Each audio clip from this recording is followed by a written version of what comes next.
You know that feeling, right? You flip a page in an exam booklet and your stomach just drops. It's a wall of numbers, a dense table staring back at you.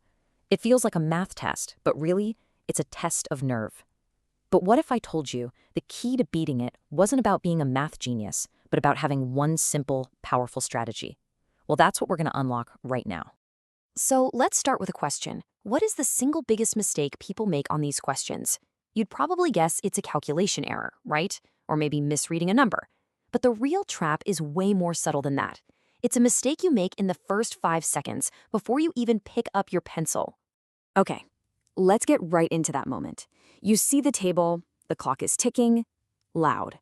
Your first instinct, your gut reaction, is to just grab the first numbers you see and start calculating.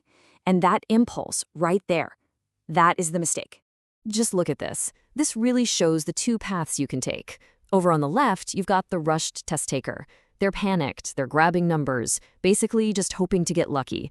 But on the right, that's the methodical analyst. Calm, strategic. They're decoding the puzzle first before they even think about the math. And I'm telling you, every one of these exams is a machine that's literally built to reward the person on the right. And you know, if that whole wall of numbers thing feels familiar, you should know that feeling is intentional. It's part of the test's design. They're not just measuring your math skills, they're measuring how you react to feeling overwhelmed. It's a test of your composure under fire. So that brings us to the real secret of these tabular material sections. See, it's not just a math quiz. It has this kind of hidden purpose. And once you get it, honestly, the whole game changes. Here's what they're actually testing. It's not crazy advanced math. It's really just 4 things. First, discipline. Can you actually stick to a process? Second, precision. Can you find the one correct piece of data you need in a sea of numbers? Third, endurance. Can you still do all of that when you're tired and mentally drained? And finally, defensible decision-making. Can you prove your answer is right using only the data you're given? And that's why endurance is so critical. I mean, think about it for a second. Why is this section almost always at the end of the exam? That is not random. They want to hit you with it when you're fatigued, when your focus is starting to fade. They want to see if your disciplined process holds up under pressure. Okay, so we know what they're testing for. Now let's talk about how they try to trick you. Because these tables are absolutely laced with traps, and every single one is designed to catch that rush test taker we talked about. Here is a classic trap: unit mismatches. The table title might say something like, in thousands of dollars, but the question asks for a specific value in just dollars. The rush test taker completely misses that little detail, does all the math perfectly, and then picks an answer that's off by a factor of 1,000. And guess what? That wrong answer is almost always one of the choices waiting for them. And that leads us right into the second trap: predictable distractors. See, the people who write these exams know the common mistakes we all make. They know that for a percentage change question, you might accidentally divide by the wrong number. So what do? They figure out the answer you'd get from that exact mistake, and they put it there as option B. They literally anticipate your errors. So how in the world do you navigate this minefield?